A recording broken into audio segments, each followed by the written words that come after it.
Hey, my name is Bryce Tubbs, and today we're just gonna be talking about, what to watch out for when you're starting your own accounting firm. And if I had known this, probably when I got started about 7 years ago, it would have saved me a tremendous amount of time, frustration, and energy. Now, the reason why is because like when you first get started in your business, oftentimes you're like, super excited and you've maybe been thinking for a number of months, maybe even years in some cases, that you're gonna have your launch. It's gonna be just like perfect, and you're gonna grow really quickly. But in a lot of cases, it doesn't really happen like that. And I'm just kind of smiling because thinking back, I remember I was so arrogant when I first got started. I was like, I'm gonna make $1 billion overnight. Making money is easy, and it was just, I was so arrogant about it. I was just, everybody told me, hey, it's not that easy to go make money, and I was like, you just don't know what you're talking about. I can do this. I'm better than everybody else, and we'll talk when I'm a millionaire. And just kind of looking back, and nowadays when I know what, both for my accounting firm, how it's at the six-figure level, then my mentorship program, that's at a really great level as well. And I see that, yes, it is easier to go and make money than what I ever expected, but that's after I put in a lot of work and I knew exactly like what to do versus what not to do. And before we go any further, if you want some help growing your business, maybe you don't feel like you're totally in control of the growth of your life, and therefore when you try and do your business, sometimes it works, sometimes it doesn't. Sometimes you might get like one or two clients, but it doesn't really feel like you're at the level to which you can kind of have this business support your life and support your family for the next 5, 10, 15 years. And if that's something you want to be able to be in full control of your life. You want to have peace. You want to be able to move, and you want to know that if you do XYZ activity, it's going to give you ABC result. If that's what you're looking for, I recommend you go ahead and click on the link inside the description below to book a call with me.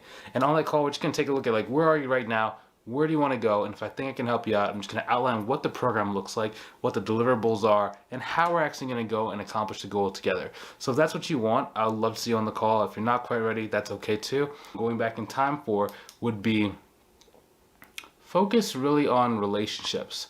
Okay, so what I mean by that is, when I was starting, the only people I wanted to speak to was someone who was going to pay me money. If you weren't going to pay me any money, it's like, don't talk to me. I don't want to do any networking call. I don't want to just connect. I don't want to see how we can help each other out. It's just give me money or STFU. Get out of my face.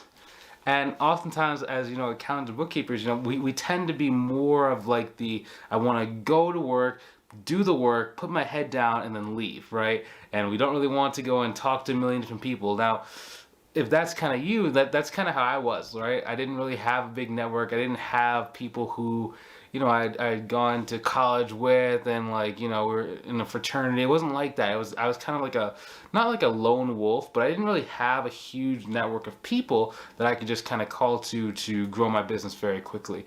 And, looking back, if I had known that that's really what you need to do when you're starting out, is have a network, develop your network, try and build friendships with people who are already in the industry, who can give you work, who can refer people to you. That would be the thing that I would just start doing initially, right? Because it's funny, once you start learning how to tap into other people's audiences, and once you start learning how to really connect with influential people, it gets really easy for you to grow your business, because you don't really have to do as much manual labor. And when I say manual labor, I don't mean like digging a shovel. I mean like manual labor with going and doing as much work to connect with as many people. Right? Because if you're already talking to someone who's well connected, then they can say, hey, Billy Bob Joe actually needs your service. Hey, have you talked to Shannon? Hey, have you talked to Sharif? And they just start sending people your way, and you can grow tremendously faster, right? A good example is my student, Melissa Hearn. And when she was starting out, she had been in business for like 7 years, but she was only at about $3,500 per month. And, for a lot of people, are like, what? Only $3,500 per month after 7 years? Yes, it's because she, one, didn't really know how to do her pricing correctly. And she, number two, didn't really know how to get in front of the right size clients, right? So it'd always be like she could get people who were interested in working with her, right? She had like 30 clients. And there'd be people who are like just getting started, or they'd be like solopreneurs, or they'd be like, either like she had like a maid service person, independent contractor. She had some custodians. She had some barbers, some estheticians, right? But they're all really, really small. They would always come to her in droves because their friends would be like, hey, Melissa's only charging me about $125 per month. Or Melissa does she does a quarterly cleanup for me for $125, right? So she just get this influx of people who wanted her help, but they just weren't really willing to pay her the amount of money that she needed in order to be able to leave her job. So the first thing we did was we had to go and connect with an influential person in our area who was already connected to the higher valued business owners, right? So once she started doing that, she immediately got 11 consultation calls that were sent to her in the span of 14 days. Now, the reason why this is so important is because those calls were for people who had established businesses. So it wasn't like, you get on the phone and the person plays the violin, the sad tear jerking kind of song that gets you to like lower your prices. These people are like, hey, I have a lot of money. Yeah, I understand that. We have a lot of transactions, a lot of volume going through this account. I don't want to have to figure this thing out myself. We had someone in the past, we were paying them about $3,000 a month, and that person, ended up going someplace else. So we're looking for someone to replace them. And yeah, we'd love to see if that's you and just have some further discussions. Okay, those are the kind of calls that you want, right? Where the people know they have the need, they know that the value of your service, they understand they have to pay money in order to, get a good, service. Good service delivery and fulfillment actually being done for them, and they don't mind paying for that because they understand that, hey, you got to spend money in order to really get the business to continue to grow. And once she was able to do that, that's when she got to $9,500 per month. That's when she got to $10,000 per month, and it didn't take a very long time. She went from $3,500 per month to about I think she's sitting anywhere between about $10,400 to about $11.2 thousand per month, right? And that's as a solopreneur. Like, she doesn't have a staff, she doesn't have anyone underneath her. She's just able to kind of grow, right? Because even though she had those 30 clients, they weren't really taking a lot of her time. So now she has about 38 clients, but out of those 38 clients, they're all priced correctly, right? So she, in some cases, overprices, so it doesn't quite take her as much time as what it would for the average person.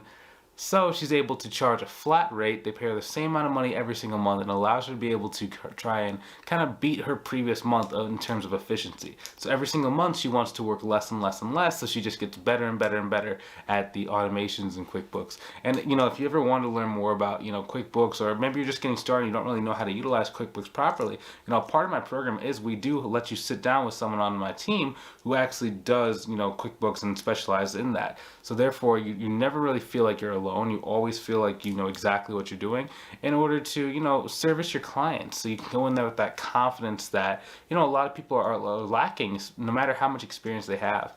Now, if this conversation has kind of taught you anything, it's you need to spend money on the pieces that are important.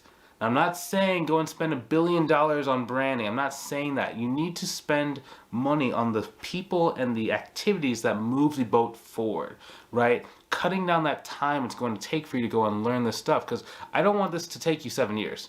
If you're doing it on your own, it'll probably take you 3-4 years before you actually start hitting your stride. It's just how business is. Most businesses actually fail within the first 5 years. That's because the people who, struggle, they just struggle, and they struggle in silence. They never get help. They never really try and pay.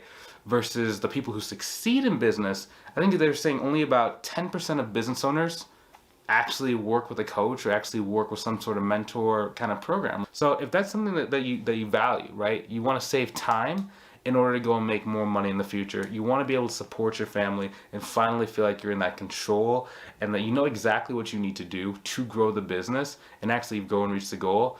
I recommend that you go ahead and click on the link inside the description below to book a call with me. And on that call, we're just going to take a look at where are you right now, where do you want to go. If I think it can help you, I'm just going to extend an offer into the program, tell you exactly what that entails. We can get you onboarded if you feel like it, and we can kind of move forward from there.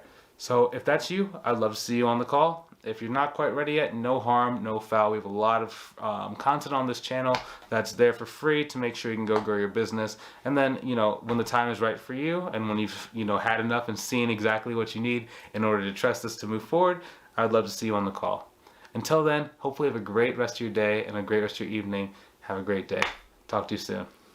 This has been Bryce Tubbs, and I am out.